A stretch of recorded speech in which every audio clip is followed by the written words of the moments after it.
We are live. What's up, my friend? Abby here, and welcome to the Write With Me live stream. It's been a while since I've done one of these because the last time we did them was in June. We had a writing retreat where we showed up every single week and did this Write With Me live stream, which was awesome. So I've been missing it. I kind of got in this groove of showing up every week, doing a Write With Me live stream. So it's good to be back here writing with you guys.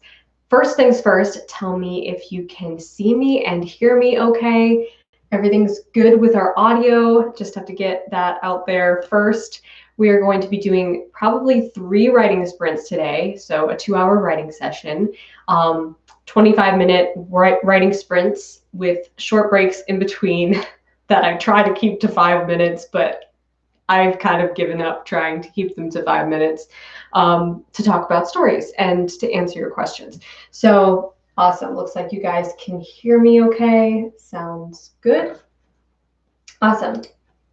I did not even have time to get up my Scrivener document yet. But I am working on something kind of fun today because as you guys know, I am working on the co-write project with my sister.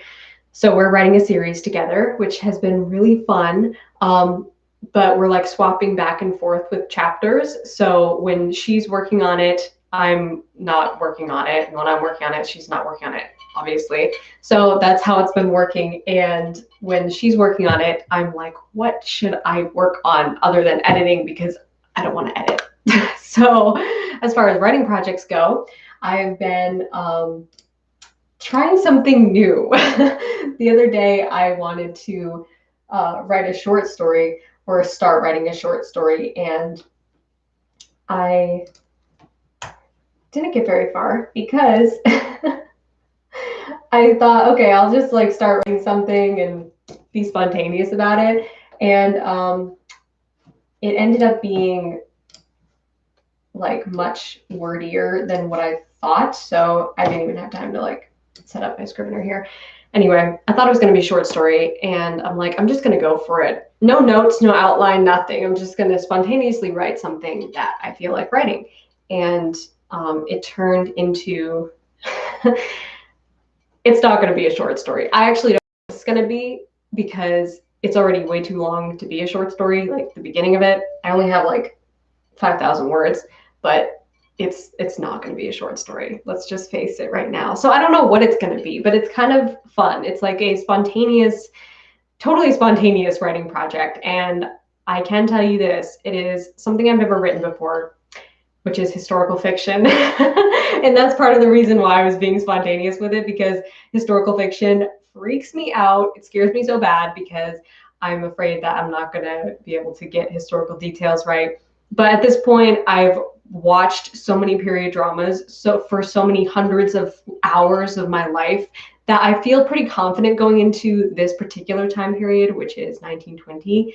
And I'm excited for it because it's one of my favorite time periods, and it's been really fun to write about so far. Plus, you can always do research, right? I always talk about that, how you should research the big things ahead of time, make sure that it's going to be accurate so that your plot works. But as far as little details and stuff, that can all be researched later on. So yeah, I'm kind of just having fun with it and seeing what happens. That is what I'm going to be writing today. Comment in the chat and tell me what you are going to be writing today. You guys have probably already been chatting for a while, but I just showed up, so let me know. I always love seeing what you guys are working on because it's it's so cool to see the wide variety of genres that we all work on. So many different kinds of stories are being written right now, today, on this live stream. It's so cool.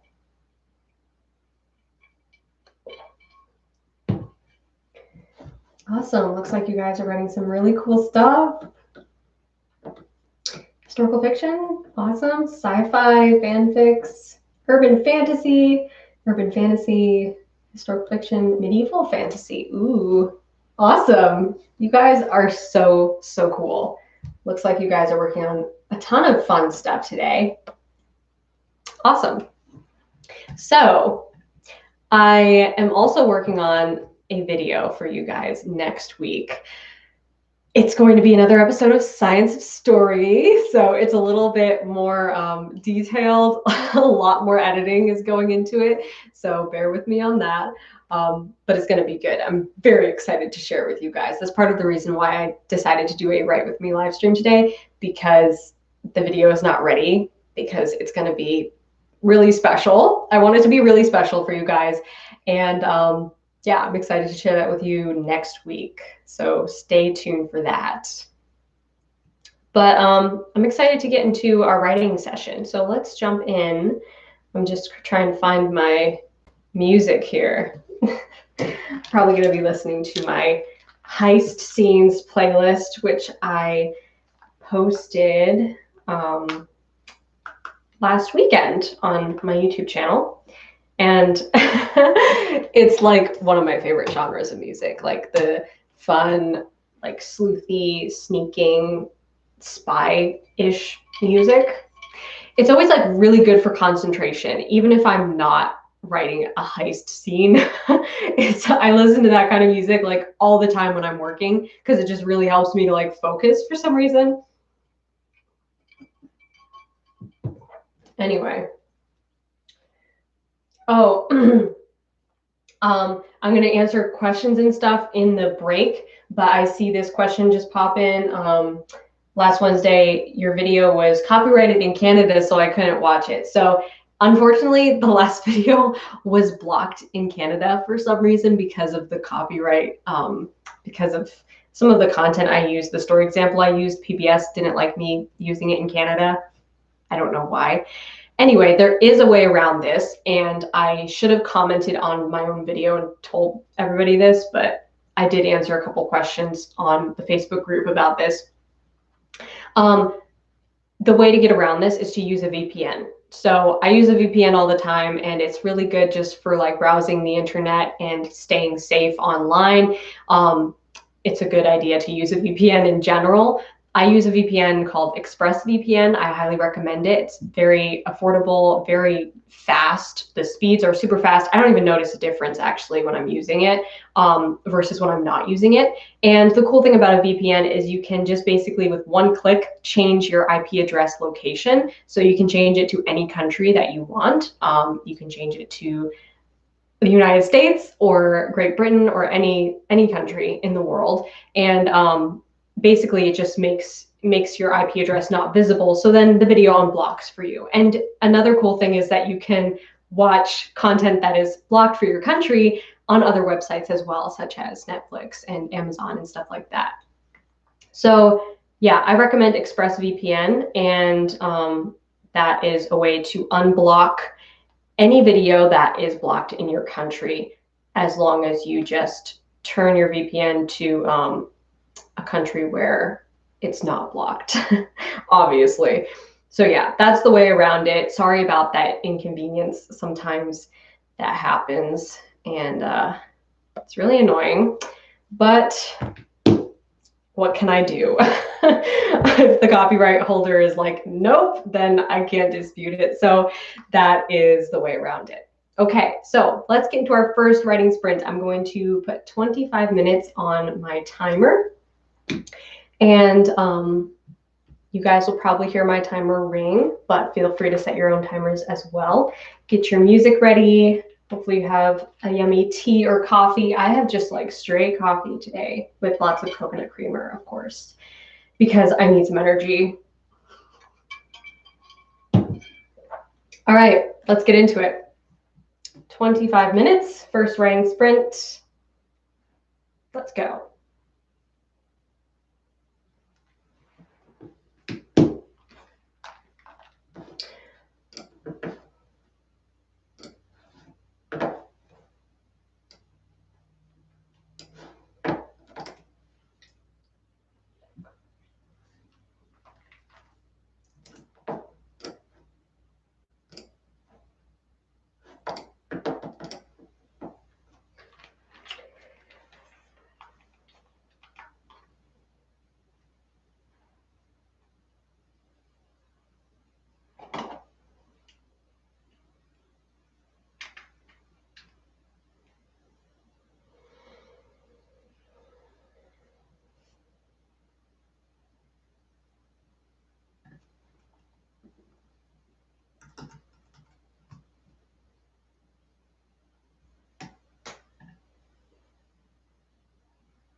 Timer number 1, writing sprint number 1 is done. I'll minimize my stuff here. So how did it go? Let me know. Hopefully it was a good writing sprint for you. It was a good sprint for me, but I haven't really like sunken into this scene yet, so it's kind of slow at first for me. Usually is, but hopefully that went well for you. I don't know if you saw me get up during this sprint, but my cute little furry friend, writing buddy, wanted to come in and hang out with me, so I was letting him in. My sister's dog, if you're wondering what that means. Awesome, looks like you guys got some good words in. 518, wow, 304, 500, almost 2K. What? That is amazing. Congrats. 400, 700. Awesome. Great job, guys. I did not write much. I wrote about 250. So still getting into this scene, like I said. Awesome. So we're going to take a little quick break here. I'm going to answer some of your questions, and then we're going to jump into writing sprint number 2. Let's see. I know I saw several go by, so I wanted to grab them. Yes, and by the way, I see somebody explaining the tag thing. To make your question stand out more, if you tag my name, you just do the @reply sign Abby Emmons, and it will highlight orange. Also, I'm more likely to see super chat comments, which super chat, if you don't know already, is a fun way to support me while we're here on the live stream. And it's the little icon right underneath the place where you chat in or type in the chat box. And depending on how much you give, the comment will stay up longer. But that's just another way to get your comment to stay there longer, because I know they go by really quickly. Okay, let's see.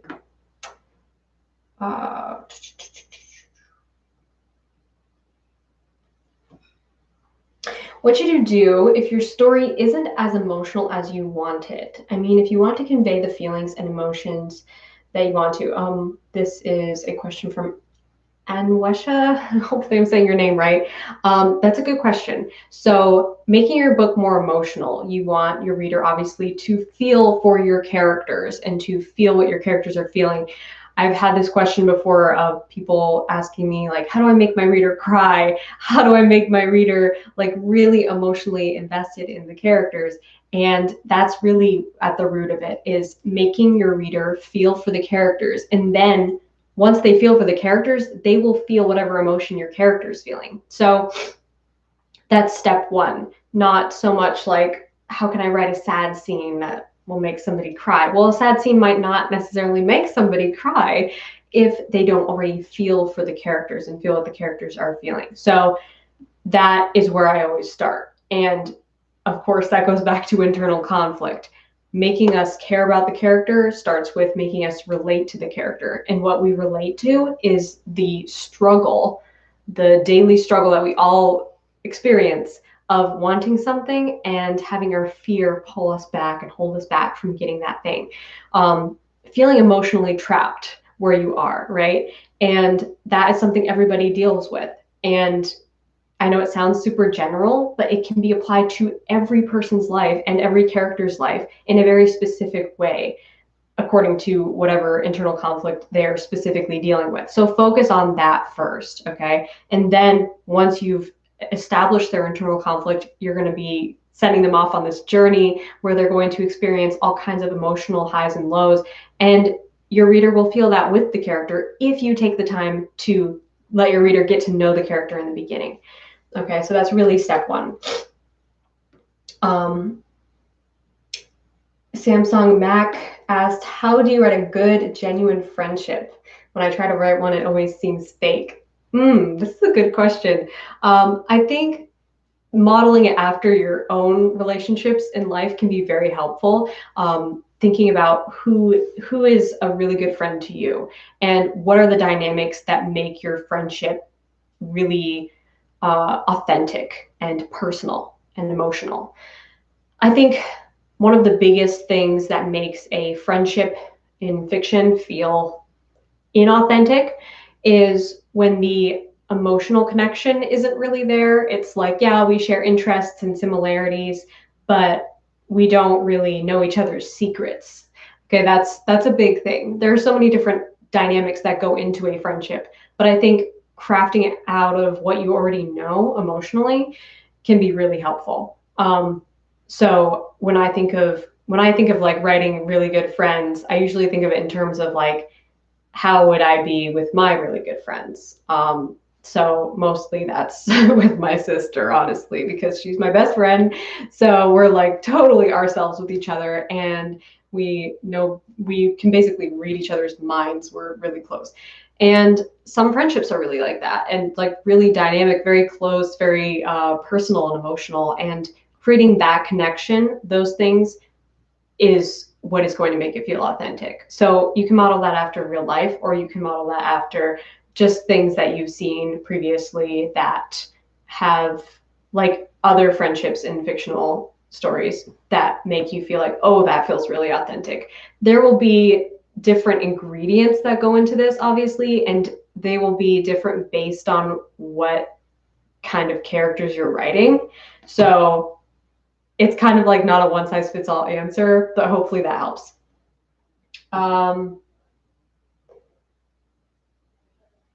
Let's see.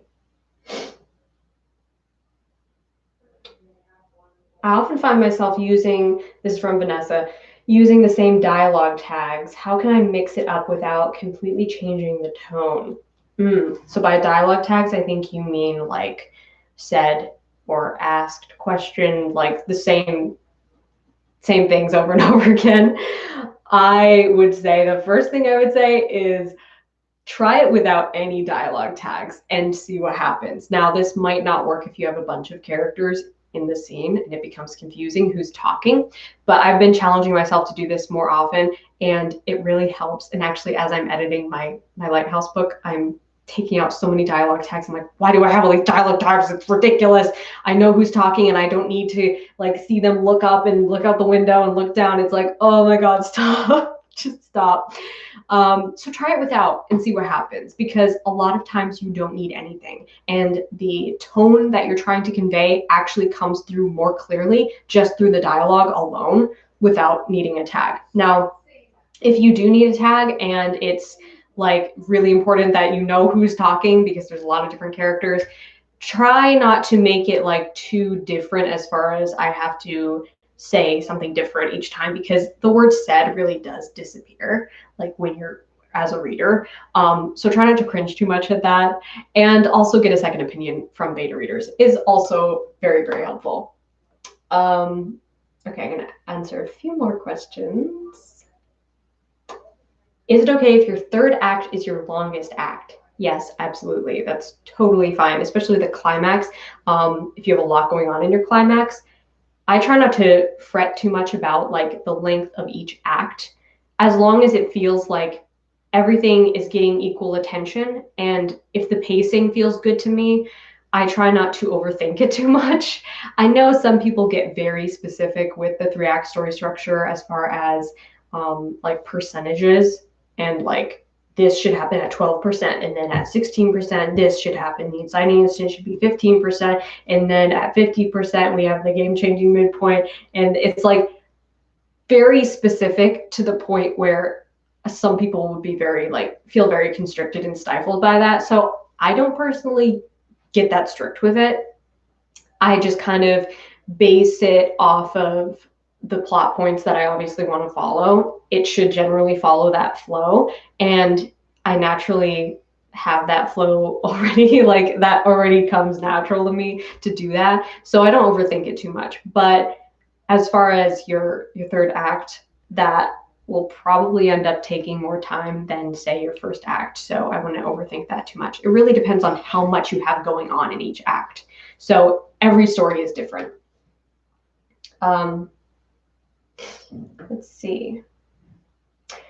How do I make different point of views for 8 characters? Wow, that is a lot of characters.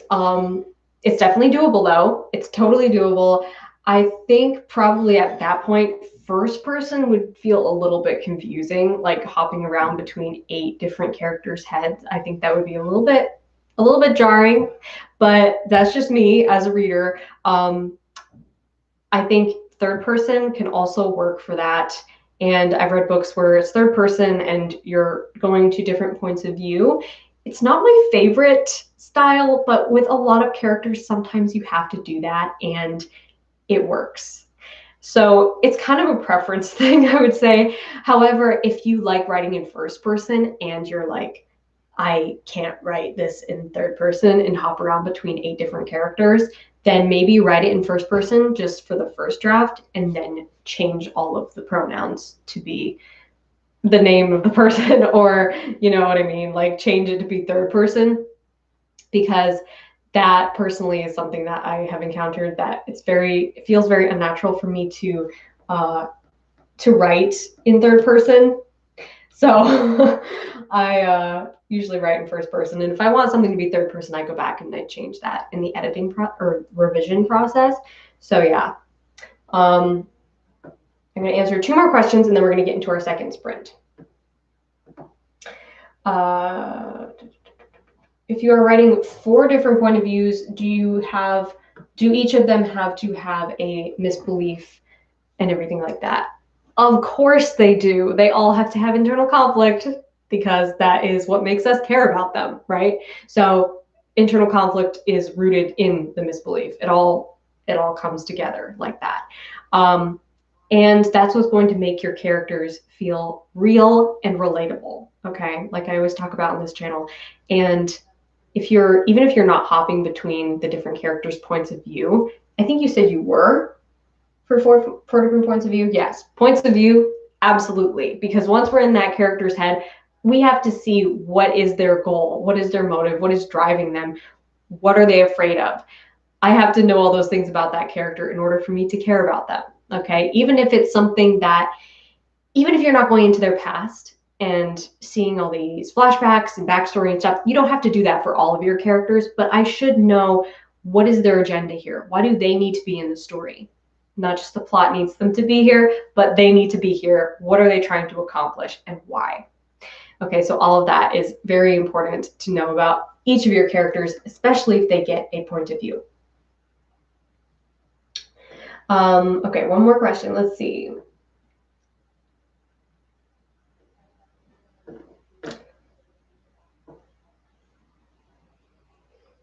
How do you develop your plot to make it more interesting? I feel like I'm just hitting plot point after plot point. What can I do to improve that? So this is obviously a very general question, but I think every time you go to write something and you feel like this isn't interesting to me as the writer, like I don't feel excited to write this, I'm not personally interested in this, that's a good thing to pay attention to, because chances are your reader might feel the same way. I always go by the rule of, if I'm not interested or if I'm bored writing it, then my reader will probably be bored reading it. So I have to be excited and interested in writing it. Okay, I have to enjoy the writing process. And then by extension, the reader will probably enjoy the process of reading it as well. So how can you make it more interesting for you? That always comes back to, for me, how can I care about this character more? How can I fall in love with this character more? Which actually, me and Kate have a whole podcast episode on that exact topic. You guys should check it out. I think it was pretty recent, about like falling in love with your character, or like how to make characters that your reader falls in love with. Check out that podcast because I think you would like it a lot. But the thing is, like, if you love your character, then other people will probably love them too. But you have to show your reader why they should care, right? Like I keep saying over and over again, like a broken record. What is their internal conflict? And why does anything matter to them? Okay, so if we know why everything matters to them, we understand what their agenda is, what their goal is here, and why it's so important, we're probably going to care about them. And the more you know that, the more you will care about them. Also, what really helps, I find, is writing backstory. So I know you're talking about your plot and making your plot more interesting, but this is really like the lifeblood behind the plot is the characters. And because they're the ones who are driving the plot, right? And making a character that you care more about is going to inadvertently create a plot that you care more about, because the plot now matters more to the character, right? So all of that, it's like, it's so much. I know I'm kind of rambling, but that, hopefully that helps. We're gonna get into our next writing sprint, and I am just grabbing a scrunchie, or a hair tie rather. So yeah, I'm gonna answer some more comments in the next break, but for now, let's get into our second writing sprint. 25 minutes. Let's get my timer up again. I forgot to charge my phone, so it's pretty, it's kind of on its last legs here. But I think it will last. So yeah, let's get into our next writing sprint. Thankfully, I have an iced coffee here because I'm sweating.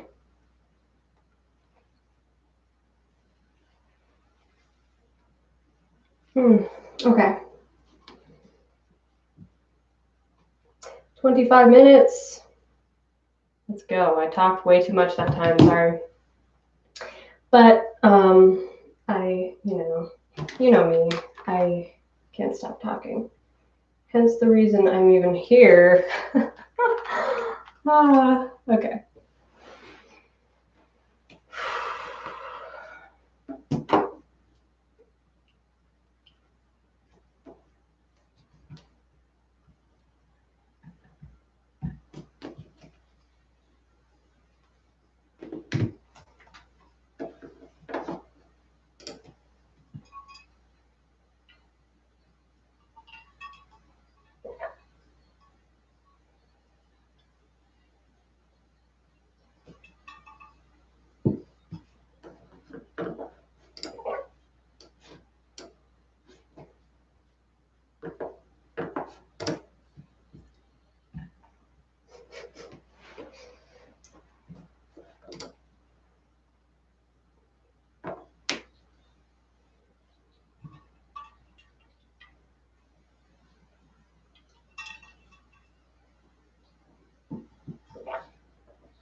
And that is our second sprint.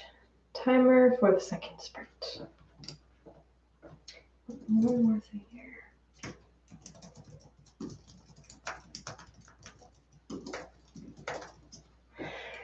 So, how did it go? Am I still rolling here? Okay, great.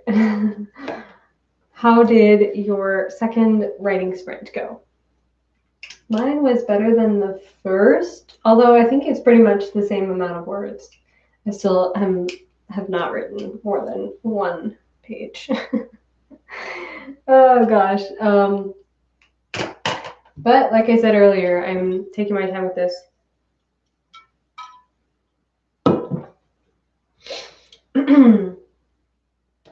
Awesome. Looks like you guys had a great sprint. 300 words, 600, 200, 500. Awesome. I know. Doesn't it feel like no time goes by at all? It feels like so fast to me as well. Like, gosh, where does the time go? But that's a good thing, right? We're enjoying it.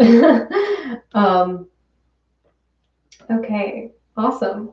I'm glad you guys had a great writing sprint.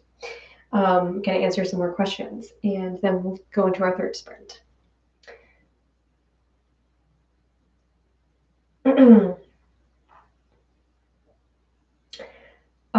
This one's from Tatiana. How do you feel about writing non-linearly? I started trying it, and I feel like it's really helping with not letting me stray from my original plan, but rather create a cohesive piece.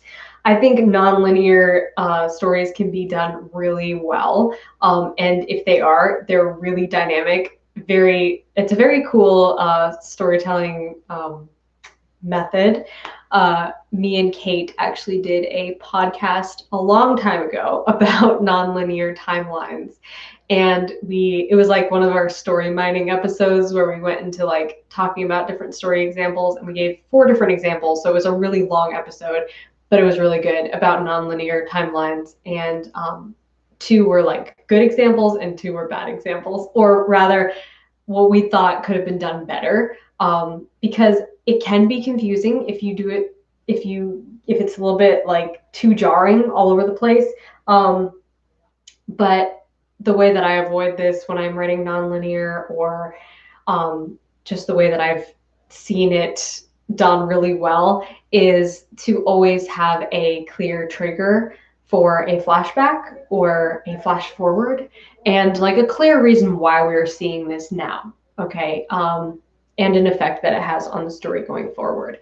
So all of those principles I talk about in my video on flashbacks, writing flashbacks. And that's just an important rule of storytelling to remember, that your reader always has to be aware of like, why am I seeing this now?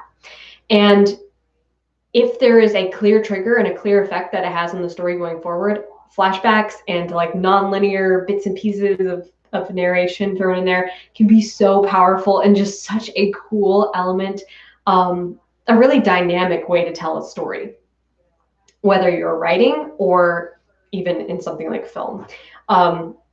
which obviously there are different creative options available depending on what medium you are using. But I think it can be a really cool, dynamic way to tell a story if it's done well. So yeah, check out that that podcast and also that video I mentioned. Let's see. I'm writing a dual point of view book, and I was wondering if it's better to switch point of views in between chapters or scenes. That's really all up to you. So in the middle of a scene, you don't want to switch point of views, obviously, unless you're doing a chapter break. I would not do it too often because that can feel a bit jarring. Once we sink into a character, it's good to stay in that character for at least several pages so that we can get a good understanding of what this character is feeling and thinking and how they're responding to what's happening. Head hopping is obviously something that you want to avoid, which is when you're in one scene and you're jumping back and forth between two different points of view, or three or more. That gets very confusing very quickly. We want to feel like we are immersed in one of the characters. Okay, so if your scene is pretty short and then I'm going to jump over to a different character and then that's a pretty short scene and then I'm going to jump over, that might feel a little bit jarring. You might want to just like get feedback from a beta reader on that. But I have written a lot of scenes where it's broken up beyond like several different chapters throughout several different chapters because it's a really long scene and I have part of it from one character's point of view and then switch over. So it really depends on the pacing of your story, but you want to make sure that your reader has time to feel immersed in your character's point of view.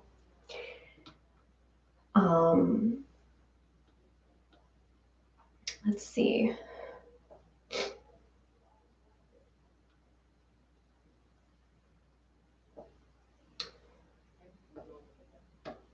How do you write grief realistically without making it dominate the plot? That's a good question. So it really depends on the context of your story.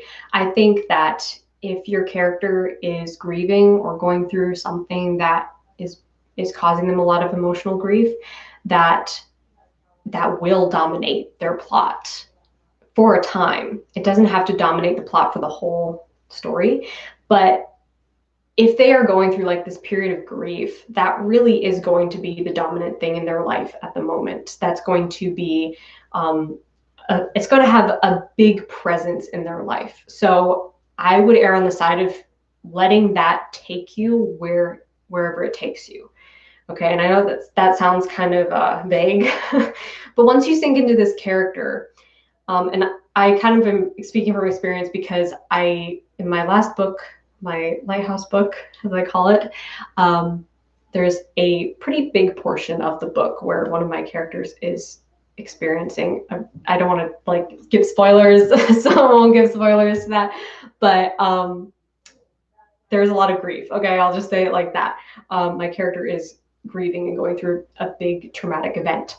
And because it's such a big deal for him, it pretty much consumes like all of his thoughts. And that doesn't mean like it has to, like nothing else has to happen, like no dialogue, no other scenes, no other narration. Of course you will have that, but it will kind of all center around the source of the grief. So I think that makes it feel more realistic. Just speaking from my own experience, that always feels more realistic to me in a story. But planning out ahead of time, what is this period of time? How long is it going to last? Maybe even giving yourself like a time jump to get beyond it might be helpful. But don't be afraid to let it take you where it goes. And I know that sounds vague, but sometimes that's like the best thing to do is just like let go and let your character take the reins. Let's see, super chat just came in. Thank you so much for the super chat. Devin, hopefully I'm saying your name right. How can I stay encouraged to keep writing when I'm tempted to edit as I'm writing? I have a tendency to change things around while in writing mode. I do the same thing, honestly. So this is also something that I struggle with, but I try not to let it discourage me. As far as staying encouraged while you're writing, I think you should do whatever makes you feel good about what you just wrote. That for me is what encourages me to keep going. Like if I'm writing kind of messy first draft and I don't feel super confident in what I just wrote, then I won't feel very excited to continue. Like that's just me. And I know a lot of writers can just write messy first drafts and just go forward, don't look back. And I do admire that quality, but I've never really felt that for my own writing. I am very much focused on feeling good about what I just wrote. So if that works for you, then do that. Don't worry about like, I shouldn't be editing this right now, but also draw a line. So let yourself edit up to a certain point, but don't obsess about making something perfect. Like I can't continue is perfect and then I'll continue writing. It doesn't have to be perfect, but you should feel good about it. Okay. You should feel confident in it. And if you have to rewrite something, then go ahead and rewrite it because this is all part of your writing process. And don't feel like you have to adopt somebody else's process and make it work for you. Like find your own process. And that might involve a little bit of tweaking and revising as you go, as long as you still feel encouraged to keep going. See, for me, if I did not anything that I was writing while I was writing it, and I just like careened forward, it would not be encouraging to me. I would have a hard time writing like that. So you have to find your way of doing things. Okay, I'm going to answer one more question, then we're going to go into our third writing sprint because I don't want to run out of time here. Let's see.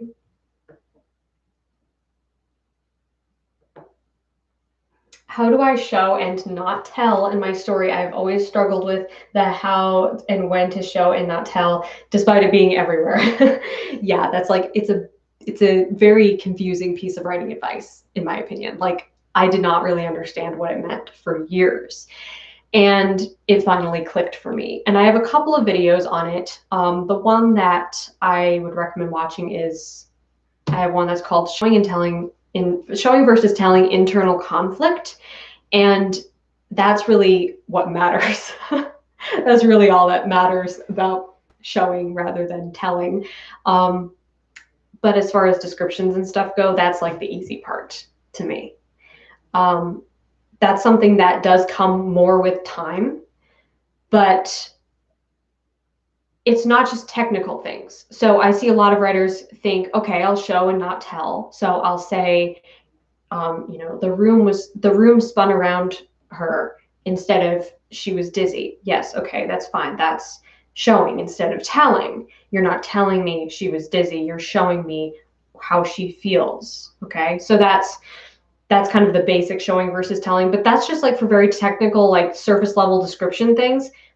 The more important show versus tell, in my opinion, is internal conflict, because a lot of times writers, they craft an internal conflict for their characters, but they don't really know how to show the reader that. So they kind of end up telling them through dialogue or through narration or through some kind of really clinical feeling self-assessment that people just do not really have. They don't really do that about themselves. Like I couldn't really sit here and assess. Well, I probably could, but but just because I'm like obsessed with psychology and stuff, most people can't like sit down and analyze and pinpoint their exact internal conflict.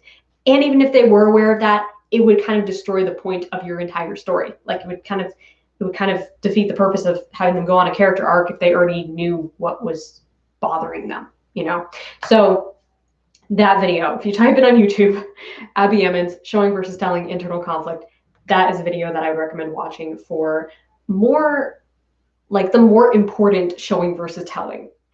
And of course, all of it matters. All of it's important to show and not tell. But the kind of showing versus telling that you hear a lot of writers talk about is not actually the most important thing, if that makes sense. I feel like I'm rambling, but hopefully that makes sense.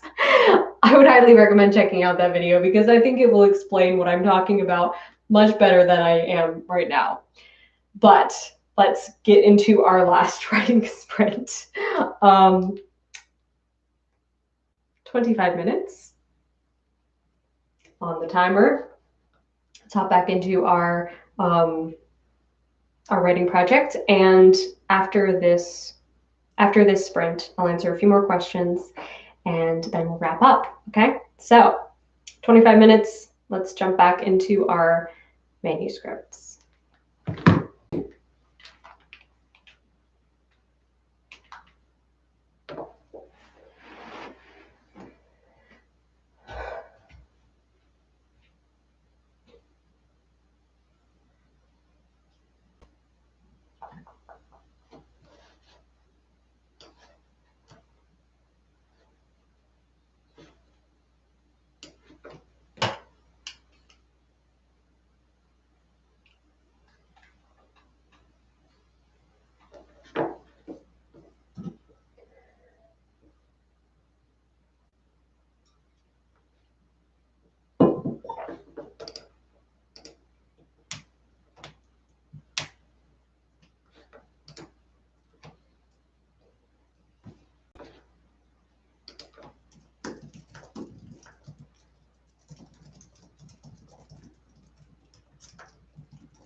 Okay, boom. There goes our timer for writing sprint number 3. Comment in the chat and tell me how it went. How did your third and final writing sprint go? Mine went pretty well. I pretty much had like the same number of words that I've been writing each sprint, which isn't a lot, but it's better than nothing, right? I mean, the point of these Write With Me live streams is not to like crank out a bunch of words. It's to show up for ourselves and to make the time to write. And I am so glad that I am able to do that and help all of you amazing writers out there to encourage you to show up for yourselves and write. Even if you didn't write a ton of words today, I know it can be like a little bit discouraging if you didn't write a lot, or if you see other writers in the chat, all these amazing writers who are writing so many words, and it is okay. This is not a competition. This is an art, and don't worry if you didn't get to write a lot. The point is to show up for yourself and to do what you can, to do your best. Okay, that is what we should always strive to do, is our best. So it looks like you guys had a great third writing session.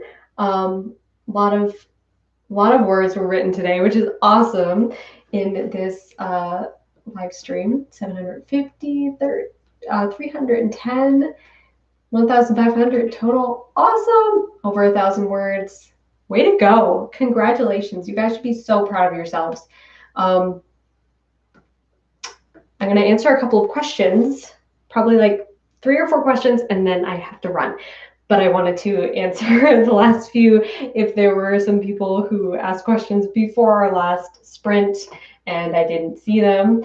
I just want to make sure that I didn't, and I know that some questions will not get answered because there are just a lot. So yeah.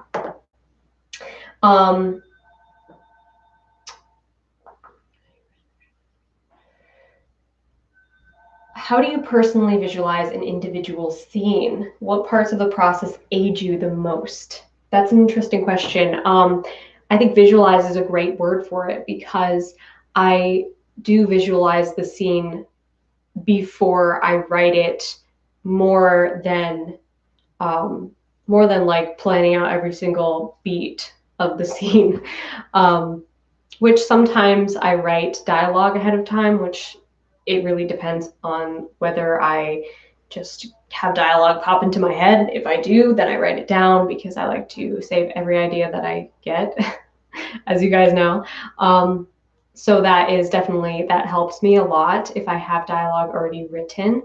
But as far as visualization goes, there can be, some things help with that a lot.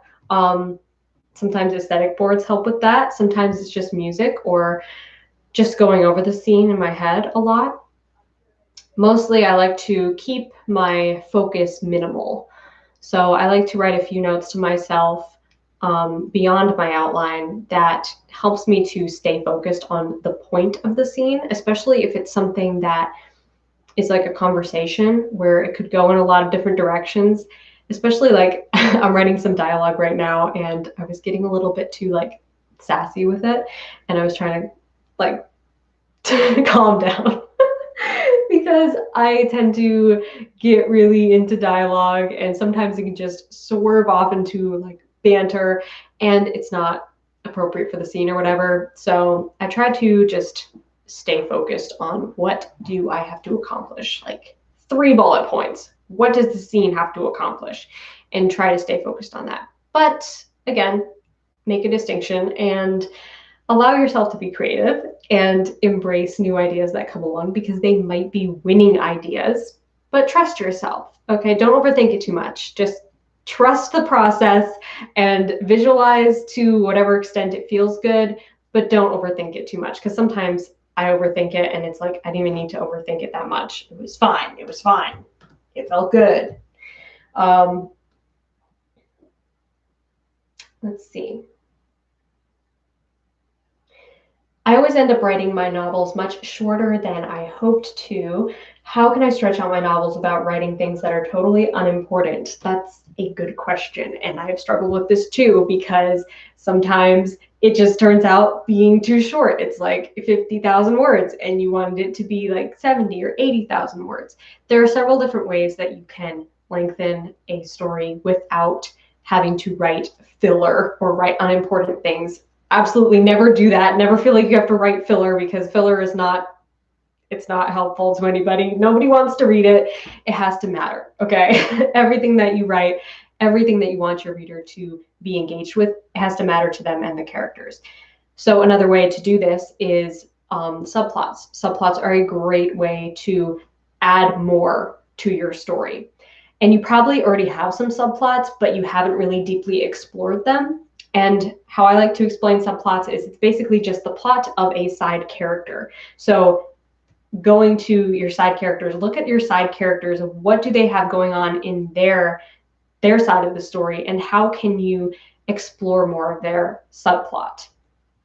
I have several videos on subplots. I have a video on side characters and a video on subplots and how they can really enhance your story and enhance your main character's plot as well. And it's just a really, really good way to add words to your book without feeling like this is just unimportant filler that I just need more book, because that's not something your reader is going to be excited to read, but they will be excited to read about the sub characters that they already love and explore more of their dynamics, their internal conflict, and see their character arcs as well. So including character arcs for your side characters is a great way to add words to your book. Super chat. Thank you so much for the super chat, the Heavy Metal Viking. I only did some outlining, but your streams have really helped motivate me to write. Have you ever written a scene that made you cry while writing it? Well, I'm so glad that my live streams have helped you to focus and encouraged you to show up for yourself. That is awesome. And outlining is a big, important part of the process. So you should be proud of yourself for showing up and doing that. Yes, I have written scenes that have made me cry. I have several scenes actually that stand out to me, but the last scene of 100 Days of Sunlight made me cry, like the ending scene of that book. When I wrote that, I was crying. And I've written several other scenes since then that have made me cry, like to the point where I have to just like, I have to go somewhere else where I'm alone. If I'm like among other people. They'll be like, why is she crying? What is going on? Is something wrong? But nothing's wrong. I'm just super into my characters, and I always love that experience, even though it's like sad. I don't know. It's like a really cool visceral experience to be so like in the skin of your character that you feel everything that they're feeling. So it's a cool experience. Another super chat. Thank you so much to Kim. Tips on writing with depression. I want to write my book, but I feel like I'm losing my passion for it and no longer have the energy to even get up. So this is a very real struggle, and this is something that is absolutely possible to overcome. So do not feel hopeless. Also, think about something that has really helped me is to remind myself that I will not always feel like this, okay? And even if that's it, even if that's the only like positive affirmation that you can do right now, just reminding yourself that I will not always feel like this has helped me a lot. Also, I would recommend checking out my podcast that I do with my sister. We do episodes pretty much like every other week, if not every week, about motivation. I mean, we post every single week, but most of our episodes are about motivation and inspiration and showing up for yourself and how to rediscover your excitement, your passion, and your really your own like self-motivation to write. We actually just posted a really good episode about that a couple weeks ago. And yeah, there are so many good episodes about that me and Kate together, like our dynamic of talking together, we just kind of end up like a motivational TED talk by the end of it. And I think it will really help you. So definitely check out those podcasts as well. But yeah, self-motivation and encouragement is definitely a struggle sometimes, and it is a constant practice. So every day will be different, but the important thing is to show up for yourself, to do your best, and to remind yourself that I will not always feel like this. And every day is a new day. I know that sounds cliche, but it's true. And it's not so much like a progression of time as it is a repetition. So we get the chance to start new every single day. And that just feels so hopeful to me. So hopefully this live stream has helped you to get some encouragement and show up for yourself. And I hope it has. I hope it has blessed you with some positive vibes today. Definitely check out the podcast as well, because that is like straight motivation every week. Okay, guys, I have to run, but I want to thank you so much for coming to the live stream today. Thank you so much for showing up with me and writing together. It was so much fun. I'm going to continue doing these every month, probably once a month, but we'll see what happens. Some months it may be more, but stick around. Lots of fun content is coming at you, including a super fun Science of Story video, which is coming next week, and I cannot wait to share that with you guys. So stay tuned for that. And until then, rock on.